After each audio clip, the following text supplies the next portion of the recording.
I heard horror stories about that. Yeah. So I was pleased that we got to see it, and then there wasn't a lot of whining in the car, me included. It was like, oh. Okay, I think we're going to get started. Welcome everyone to our second to last session. So there'll be one more after this, and Brooke is going to say a little more about that at the end of this session. And again, there will be pizza if that kind of thing matters to you. I feel it matters to a lot of people, so just keep that in mind. So before I say a little bit about this session, I just want to point out again that this is all also part of Sustainability Week. So we've had events since Monday, and you'll see the poster in the back there. We'll have more events tomorrow, including at the Grid Garden, a tree planting, composting, sustainability fair, if you want to know what kind of organizations exist on campus and in the area. Right, so please check that out, either at the poster or on the UVU Sustainability website. So that's still happening. So before I say a little bit about why this is up here, and I hope people can participate. So the idea for this session is maybe that it's kind of one of two concluding sessions for this Environmental Ethics Symposium on the different perspectives on nature. And I think what we wanted is just to basically have a panel that represents kind of different disciplinary perspectives on nature and the natural environment. So I think I introduced myself in an earlier session. My name is Bretz. I'm a philosopher by training. So I'm going to talk a little bit about that. We have Michael Stevens, who's going to give us a biology perspective on nature. Then we have Brooke Jones, who is from English and literature. So we're going to get that perspective. And then Kristina Gibby in my home department of philosophy and humanities is going to give us kind of a humanities and also I think non-Western perspective as well. So we're each going to take maybe around 5 minutes to present our perspectives, and then we hope that we can start a conversation, right, with questions but also comments that people might have that hopefully will then lead us also into the next session.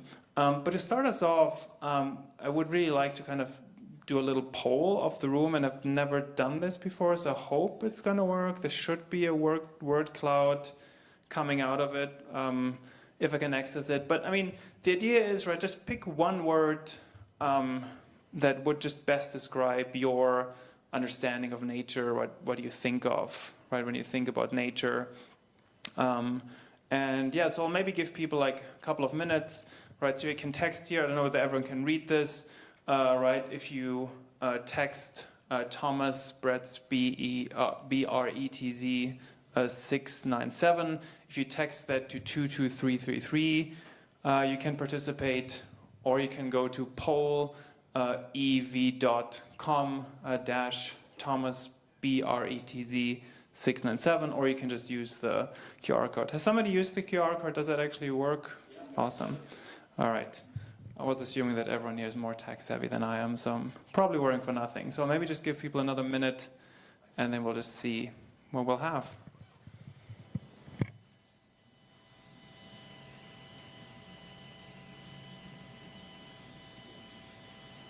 Just going to close this for a second to see if I can access the results page.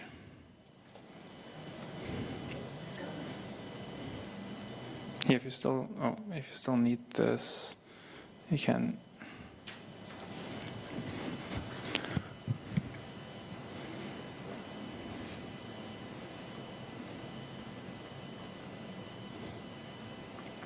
Is there anyone who hasn't gotten the link or the QR code yet? Because then I want to see if the results page actually works. Okay.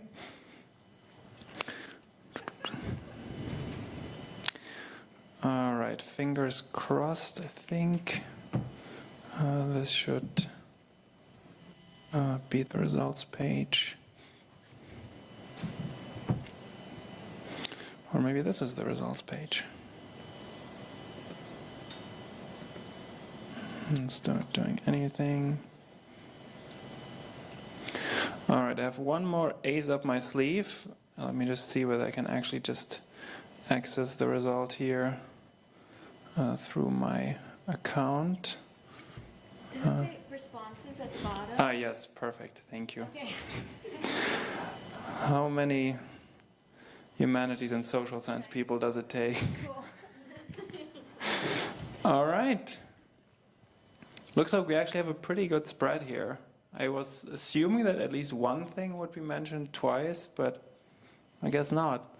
So I'm just gonna read those, and then I'm gonna maybe start us off right on the philosophical perspective, and then we're gonna hear from the rest of the panel, right? But so we have learn, environment, grasp, nature, know, chaotic, neutral, foundation, complex, beautiful, which we've definitely heard about a lot today, filled, life, experience, beauty, captivating, exploring, divinity, ecology, kinship. So I think that gives us a really good spread, and I think we'll encounter some of these perspectives as we go through the panel. All right, so I'm not going to take off my moderator hat and become a panelist, and we'll just kind of maybe take 5 minutes to talk a little bit about one way to think about nature philosophically. Let's see. Okay, I think I need 2 hands for this. Okay, there it is. So I think all I really want to do today is kind of introduce you to maybe 4 different ways of thinking about environmental ethics, right? So as I said, my background is philosophy, but I focus on environmental ethics in particular. And there are many more, and I think we've encountered actually many of these today in previous presentations. But I kind of want to give us a little summary of some of the ways in which nature appears or features in environmental ethical outlooks. So I included one outlook that maybe most people wouldn't think of when they think about environmental ethics. And this is what we call the industrial, or maybe the kind of modern classical view of nature, right? At least in the West, in Euro-descendant kind of spaces.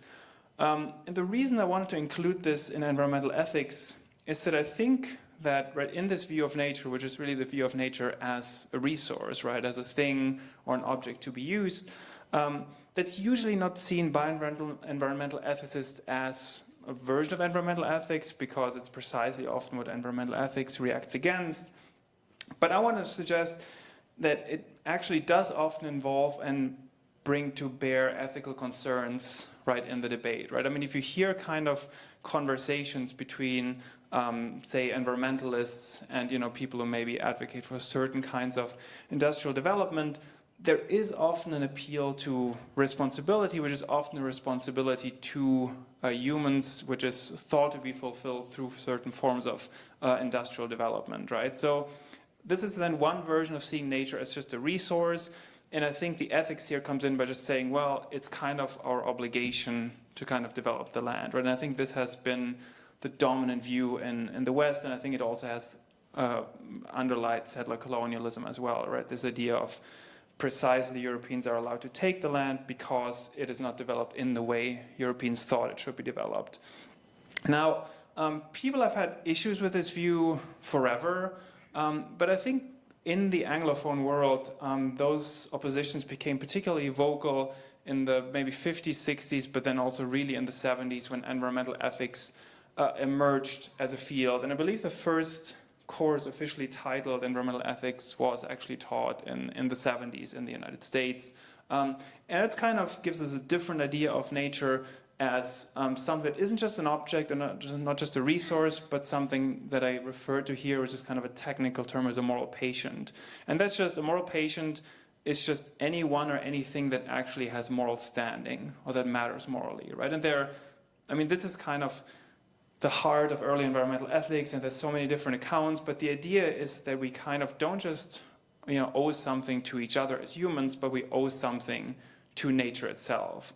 And why that is, right, that's a big question of environmental ethics, but most environmental ethicists in the narrow sense would believe that, I would assume.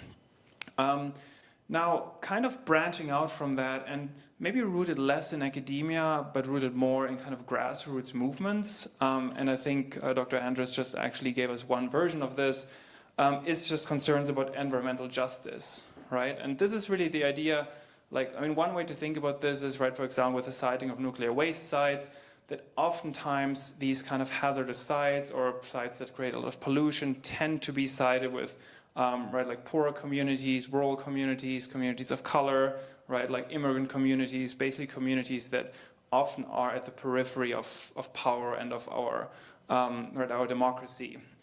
And so this, I think, gives us yet another way to think about nature, right? So now nature, unlike in the first and the second view, it's no longer that thing over there that either is an object or a thing we have obligations to.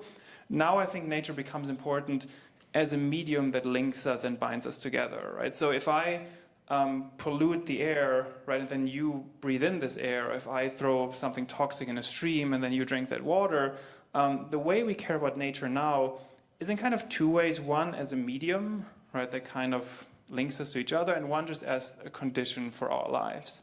And just to not take up too much space, and I also do think the previous keynote actually covered this, I think, very well from an indigenous point of view. I think there's kind of another increasingly popular view of nature, which we could call relational ethics, which you do find, I think, in a lot of Native American indigenous outlooks.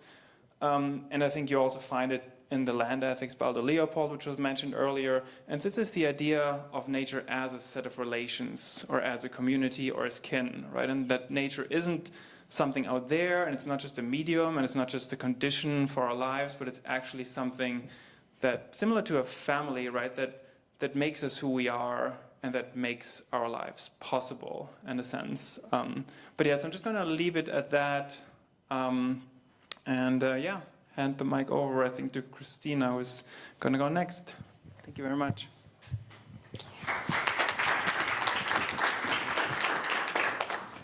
Pull up your presentation. Oh, thank you.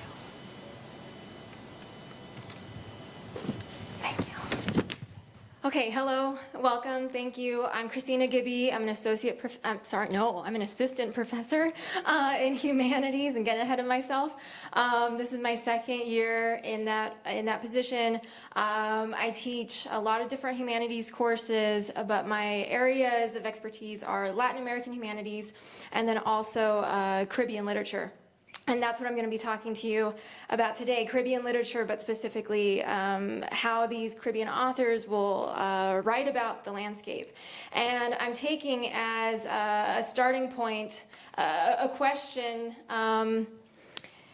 to address environmental humanities position. So why study the way or how nature appears in art and literature?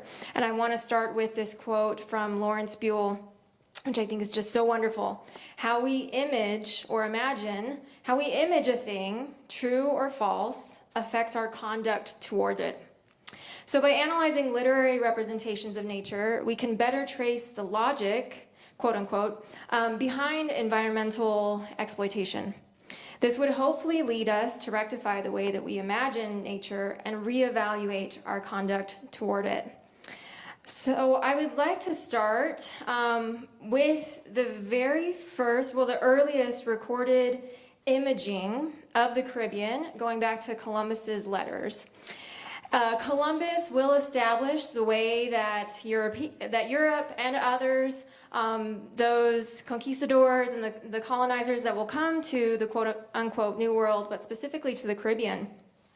And he will establish the way that these Europeans will image or imagine the New World of the Americas and its landscape as a new, essentially a new kind of Eden, which will become problematic and will lead to catastrophic practices, especially in the plantation system, which I will talk about later on. With this, it's a very long quote from one of his letters to King Ferdinand of Spain. Ferdinand and Isabel, of course, are the investors for Columbus's voyage to Asia. But of course, you know, he didn't make it to Asia, he made it to the Caribbean islands. I won't read through this entire quote from the letter, but you can see how I've bolded some key points that he's making. And I want you to think about Columbus in this role as a salesman, and how he's attempting to show to his investors that they've made a good investment, because this island, I believe he's speaking about Cuba, but then he pulls together all the islands that he has encountered, describing Cuba and all the others as very fertile to a limitless degree. And so I'm hoping already you can see the problem with that rhetoric. That's just impossible. It's not true. That it could be, that any land could be very fertile to a limitless degree. And then he adds on to that, extremely so. It's marvelous. These islands are most beautiful. There's thousands of trees of every kind. They never lose their foliage. Again, towards the end of this quote, fertile plains, and there is honey, and there are birds of many kinds, and fruits in great diversity.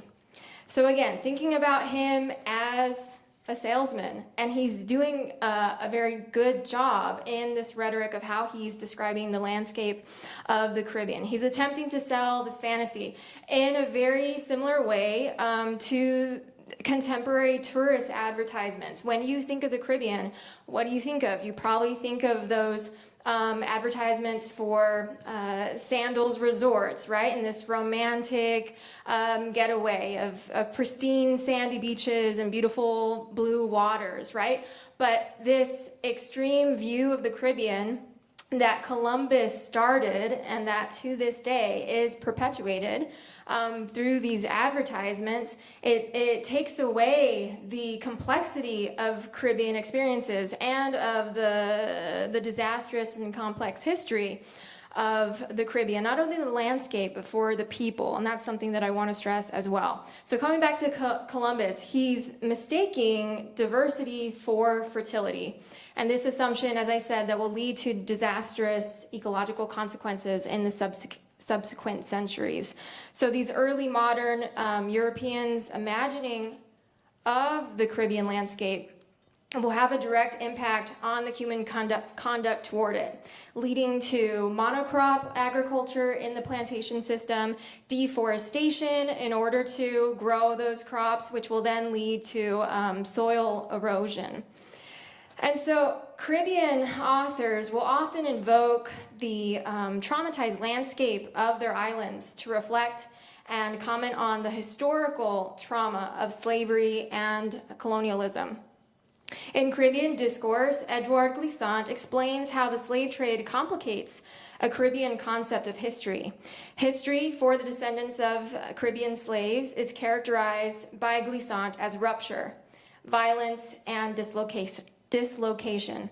So these Caribbean authors will attempt to recover historical consciousness by turning to the landscape within which history is embedded, history being perhaps the only true witness to what has happened. And in this case, nature becomes a recourse to post-colonial amnesia within the Caribbean. One of my favorite authors from the Caribbean, from St. Lucia, is Derek Walcott, Nobel Prize winner in literature, 1995. His poem, "The Sea is History." This is just an excerpt from that poem. It's beautiful. I recommend that you go and look this up so they can read the entire poem. I want the poem to speak for itself in a way, so I'll just read through this excerpt and then I'll draw out a couple of key things to relate to what I've been saying about the landscape of the Caribbean. Where are your monuments, your battles, martyrs? Where is your tribal memory? Sirs, in that gray vault, the sea has locked them up. The sea is history. First there was the heaving oil, heavy as chaos. Then, like a light at the end of a tunnel, the lantern of the Caravel, that's the slave ship. And that was Genesis. Then there were the packed cries, the shit, the moaning, Exodus.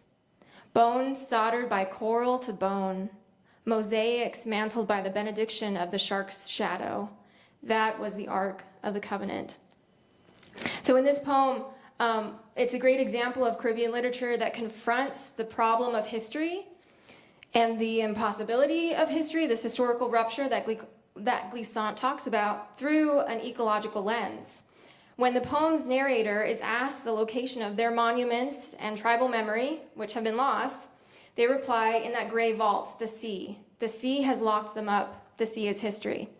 In this poem, Walcott confronts the horrors of the Middle Passage, which he terms Genesis, a beginning defined by rupture. In the depths of the ocean lie the bodies of African slaves who either jumped to escape slavery or who were thrown overboard to manage the spread of disease on the slave ships. Their memories evoked through the image of bone soldered by coral to bone. This line conjures the regenerative power of nature. The bones of drowned slaves soldered together by coral, a marine invertebrate. This image transcends the finality of human mortality. Their bodies are now one with the sea. These historical and environmental realities, however, are often overlooked in the desire to market the Caribbean as a lush and alluring tourist destination, just as Columbus attempted to do, reducing the Caribbean experience to a postcard.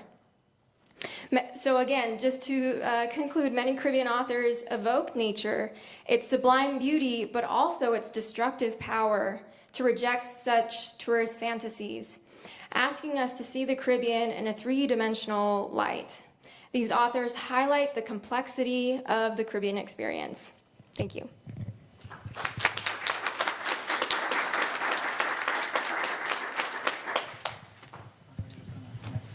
I don't have a PowerPoint. If I can use that. Do you want this? Yes. Yeah, then I can set it here.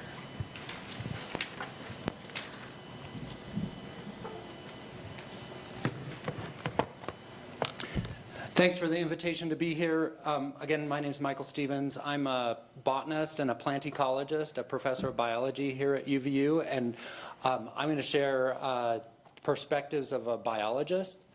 So biologists experience nature in unique, long-term, detailed, and sometimes humorous ways. A few examples come to mind. The first is when I was doing field work for my master's degree in Yellowstone National Park.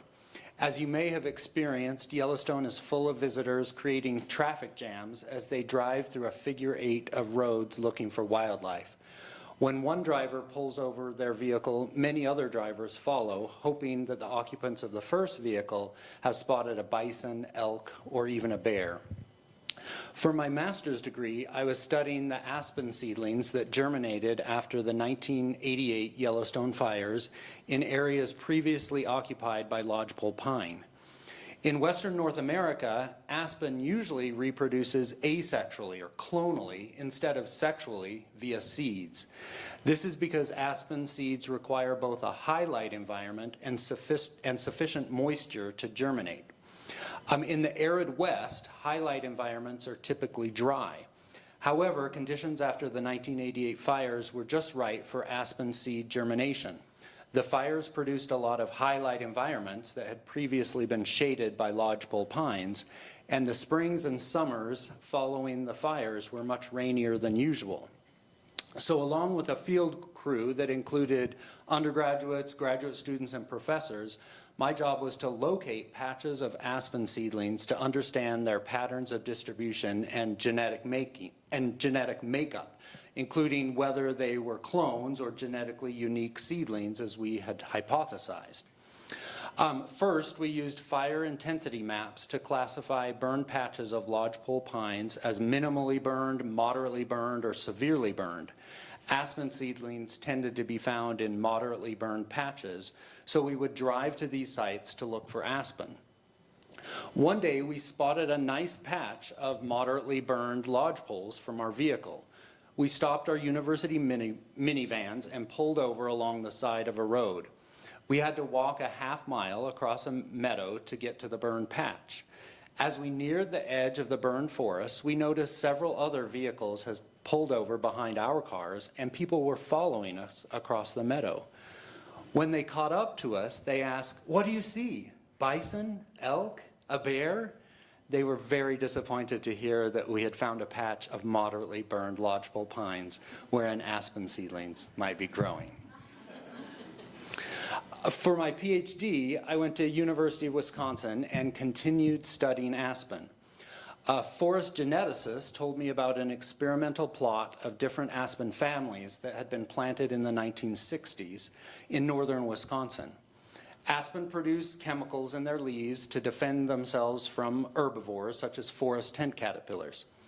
I was interested in determining if aspen families that produced higher levels of chemicals would be larger trees after 40 years because their defense chemicals were effective against herbivores, or if they would be smaller trees because the defense chemicals were costly for them to produce. So to answer this question, we needed to collect leaves to assess the tree's concentration of defense chemicals.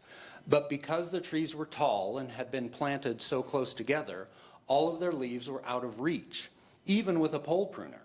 We decided that the only way to collect the leaves was to use a shotgun to shoot down a branch full of leaves. The experimental plot of aspen was in an area with a few cabins and cottages. When my friend Jack and I emerged from the woods with our shotguns and aspen branches, we encountered a man who was jogging through the neighborhood. He asked, "What are you shooting? Rabbits?" Jack and I looked at each other and must have decided the truth was just too complicated, so we both answered, "No." I wonder what the jogger was thinking as he continued down the road, perhaps a little faster than usual. Currently, I'm studying a rare plant called clay phacelia that grows only on steep, shaly slopes in Spanish Fork Canyon, Utah. It's the only place on Earth where it grows. It's down to 2 natural populations that are both threatened by development along Highway 6 and are privately owned. Scientists believe its range within Spanish Fork Canyon used to be larger. So to prevent the species extinction, we've been hired by the U.S. Forest Service to reintroduce clay phacelia seeds onto suitable habitat owned by the Forest Service. So in this role, UVU students and I have had the occasion to scale these steep slopes looking for places to plant clay phacelia seeds. And these slopes are so steep that I always get skiing vibes when I'm on them. They're gravelly and shaly and really steep. So as a biologist, I've been to places that I never would have visited otherwise and seen species that most people haven't seen. For instance, I've seen clay phacelia as a seedling, as a rosette, as a flowering individual, and collected seeds from mature adults.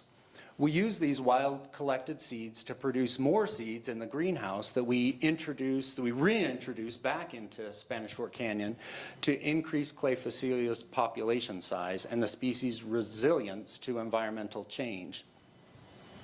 This plant is tricky to grow. The seeds tend to be highly dormant, so to encourage germination in the greenhouse, we have to individually scarify each seed.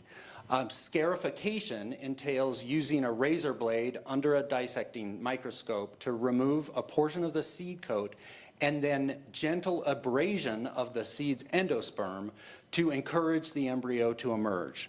This view of nature is one that non-biologists don't typically get to see. So in summary, a biologist's view of nature can be different than the general public's. Most people aren't looking for moderately burned patches of forest. A biologist's view of nature can be misunderstood. Why would anyone shoot a tree with a gun? And finally, a biologist's systematic study of nature can take them to unlikely places and allow them to view nature through both a long-term and an up-close lens.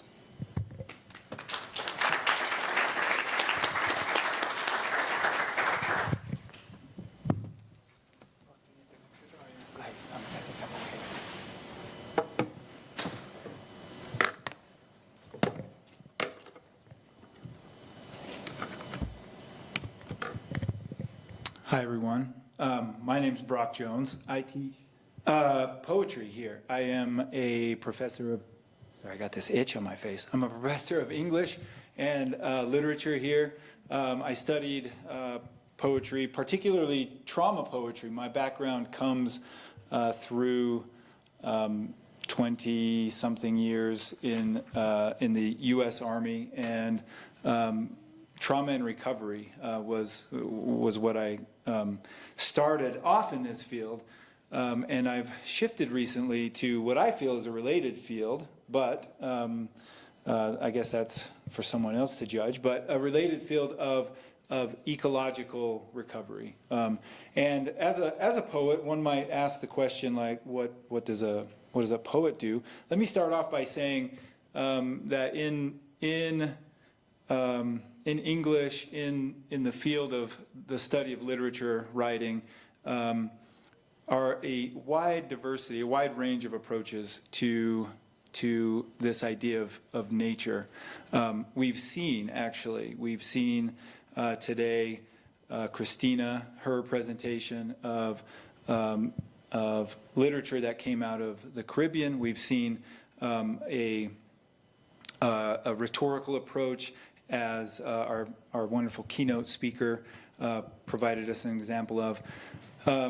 Poets and writers, obviously, we write about, we experience, we go into nature, we want to, there are a range of responses that we might have to nature. We have found inspiration from nature since language and our ability to express and communicate evolved. Being a poet myself, I'm moved by the natural world. I'm moved by science. I've shared a vehicle with Michael Stevens, 3+ hours to the Capitol Reef Field Station, in which he told me all about his work with aspens. I shared there, while we were there, a room with another biologist. We're fascinated. We poets, literary scholars, we're fascinated. We dabble in everyone else's realms in order to learn something that might be useful to our own work, to our own writing. My current concerns evolve around the eco-poetical conceptions of poetry, which demand a destabilization of the idea that humans are centered in any conception of nature, which push against the idea that nature is here for consumption only, and replace humans back into, as has been described today already, into a kinship state with nature. Also, critical to the eco-critical conception is that we're not just writing like the Romantics did from a state of inspiration, being inspired by nature. We're actually, we are inspired by nature, but that is one of what I see as one of the possible reactions to nature that is also underpinned with a practical kind of activism. Eco-poetry, eco-poets, eco-critical mentality is that of writing about nature, experiencing the natural world, but doing so from the idea of once we put the pen down, doing something more, whether that is simply getting out to help voters understand the ecological implications in any given election, to getting out on the streets and for example, getting out in the protests that have led, hopefully, to some change with the Great Salt Lake, for example, or right here through our window. I think it was the work of a wide range of people, including artists, including poets, that stopped development on Utah Lake, at least for the time being. Let's knock wood, because every 10 years or so, it kicks back up. And that is, I think, the eco-critical, eco-poet is writing about nature, but also acting.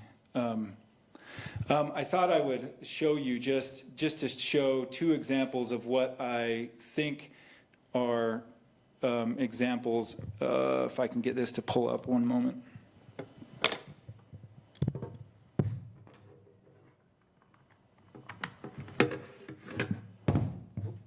See if we can get this to actually work.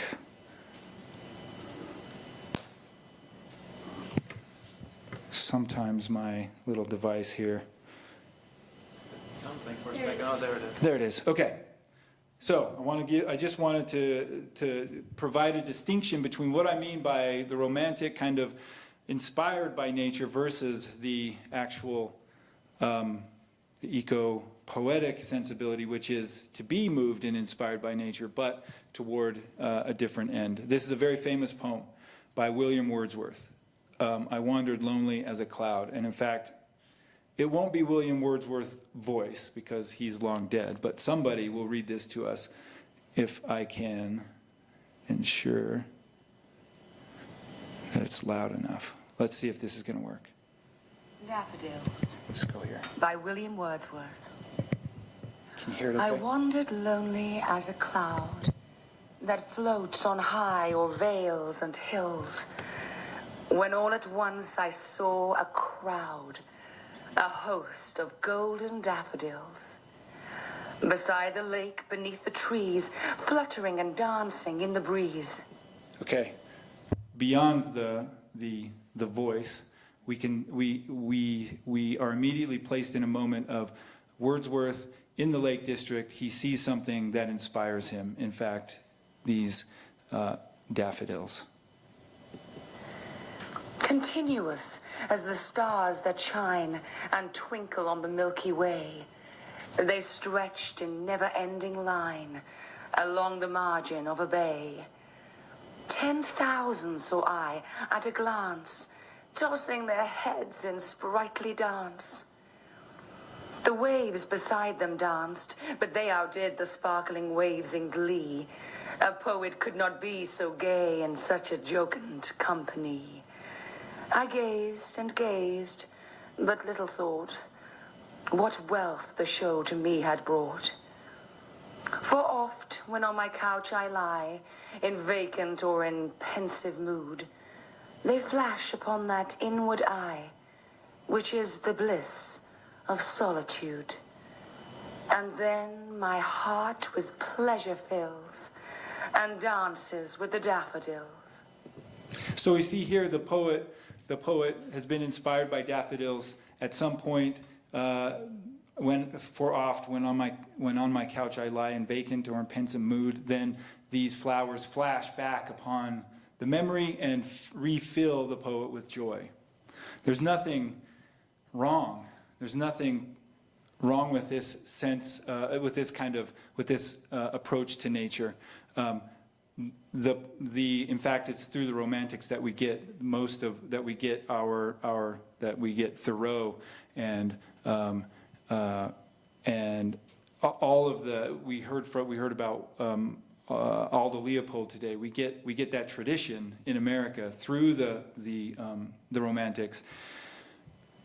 However, it's not the only sort of idea about nature that poets today are seeking to evoke.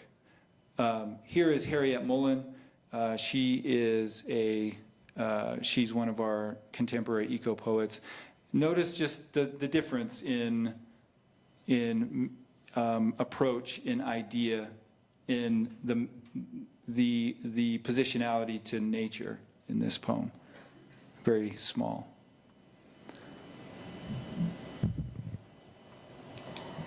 This is Harriet Mullen reading my poem, Arroyo Seco.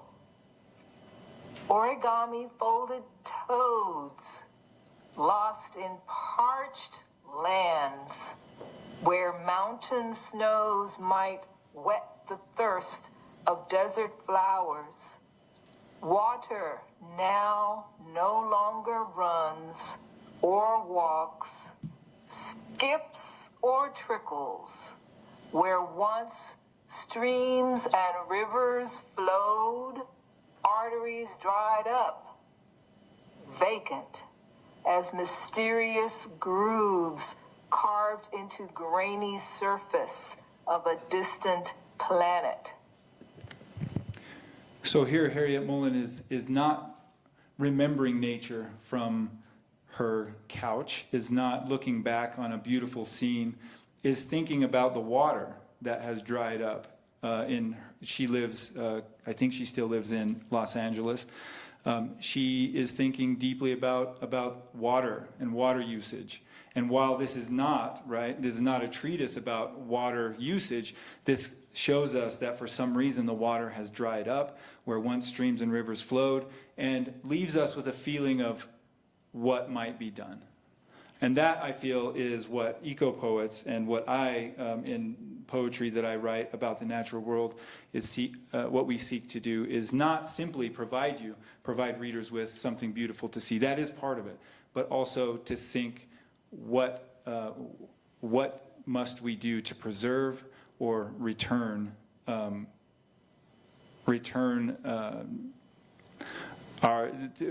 us to the place where our positionality with nature is one of kin and not one of domination. Thank you.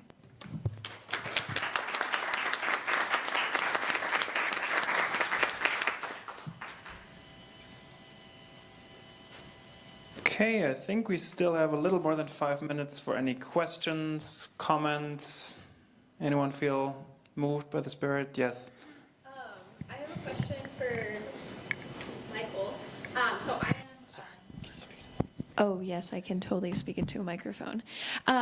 So I study bioinformatics, so a bit of biology, a bit of computer science, and I'm curious as to how your methodology, like your study of biology, has influenced your relationship and worldview that's centered around nature.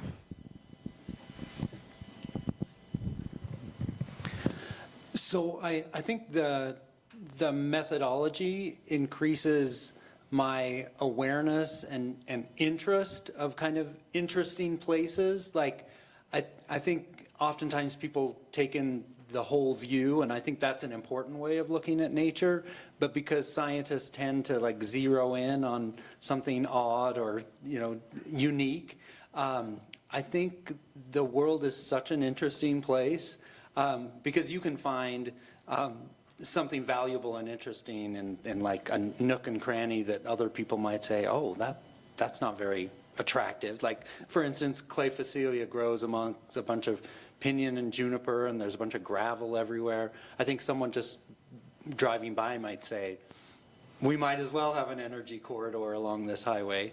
But if you look closely, you see a really beautiful purple flowered plant.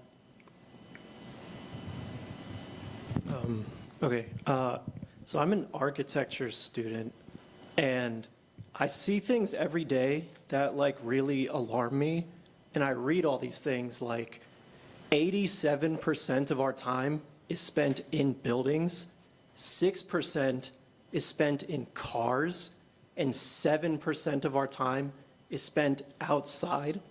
Like, we don't go outside anymore.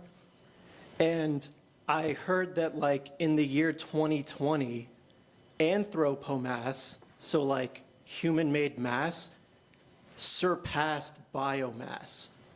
Like, it switched over. And I'm really conscious of, I think architecture is actually like the biggest contributor to global warming as well, like with embodied energy in building and stuff. And like, I'm proceeding forward. What are your thoughts on this? Because it's very much like at the core of the issue with environmentalism. I just am curious to know. Yeah. Great question. One of the things that concerns me, or that I think about deeply in teaching and in my own work is, or that I teach, is that nothing was, like, no human cultural productions were destined to be the way they are.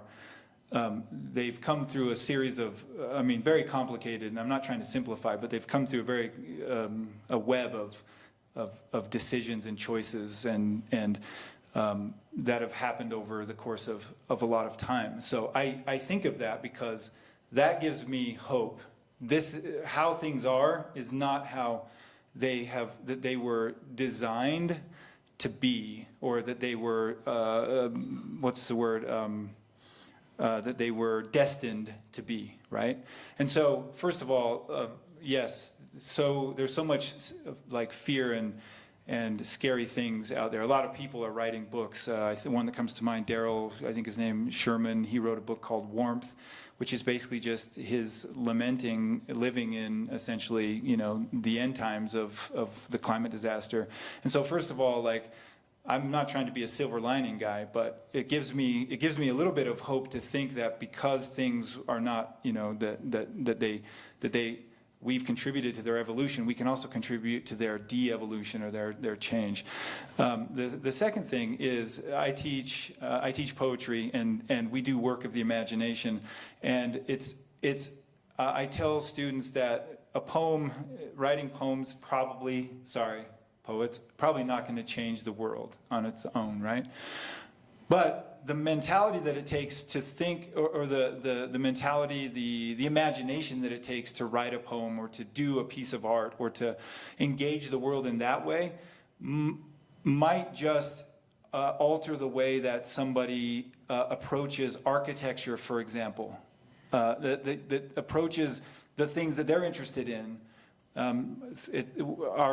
Someone has said that our problem is a problem. The problems we face are problems of the imagination because we're unwilling or unable to imagine new ways of being and new ways of doing, say, architecture. And so, my thinking is that figuring out the ways to imagine new ways of doing things is difficult and scary, but I don't see any way forward. I don't see how, you know, things continue for very much longer without changing our imaginative approaches to all these disciplines that you're all interested in.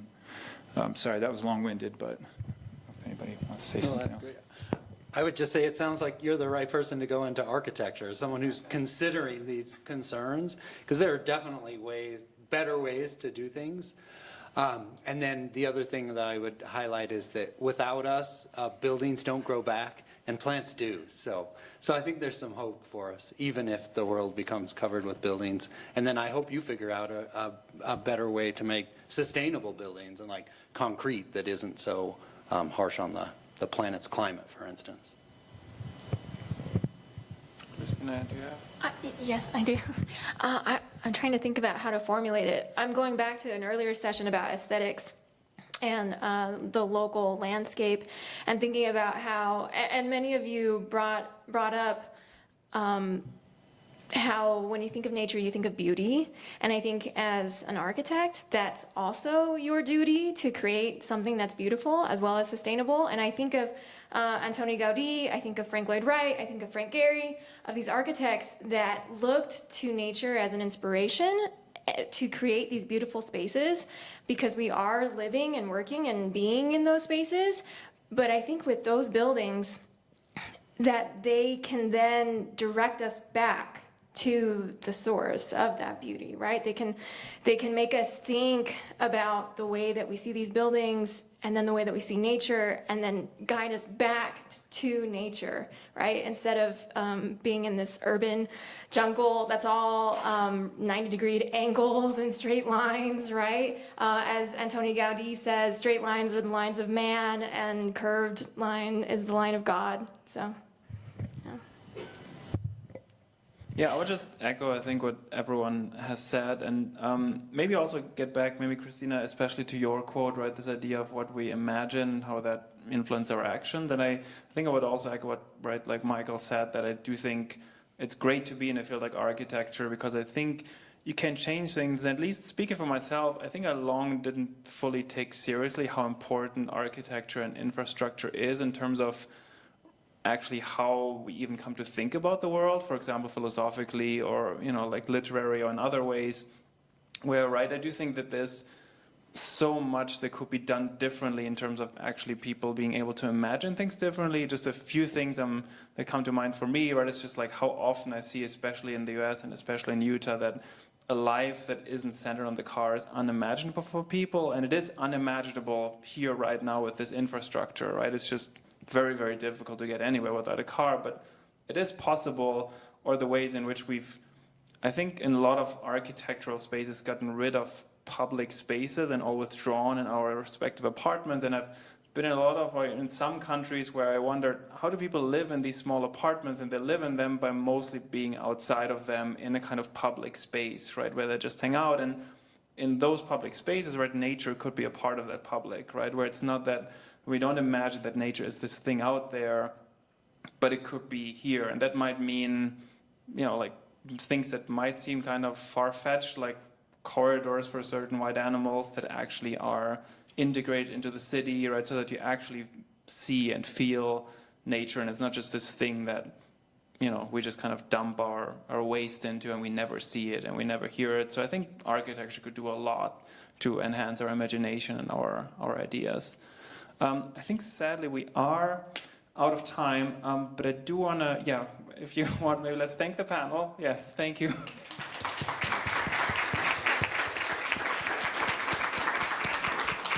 And if you'll just bear with us for just another minute, because I want to, just thank everyone who made this possible. And then I think, Brock, you're going to just have the last word to transition us into the next session, where, again, there will be pizza. There it is. And we didn't coordinate that. I think Courtney didn't just come in when I said the word pizza. But I just really want to thank everyone for being here. I want to thank our speakers, right, like throughout the day. Also really want to thank our really great team at the Ethics Center, Elena Sapp and Ethan Montana. Our staff are really, really great. And, it's just so great to work with people who are good at what they do, and you actually can rely on everyone to, do the work. I want to thank our assistant director, Courtney Burns, our director, Brian Birch, but also let's give everyone a round of applause. Thank you. And then, last but not least, the organizing committee, and I guess as well as, the land, the sun, the water, for actually keeping us alive and allowing us to actually be here and not be dead. So thank you. Thanks a lot.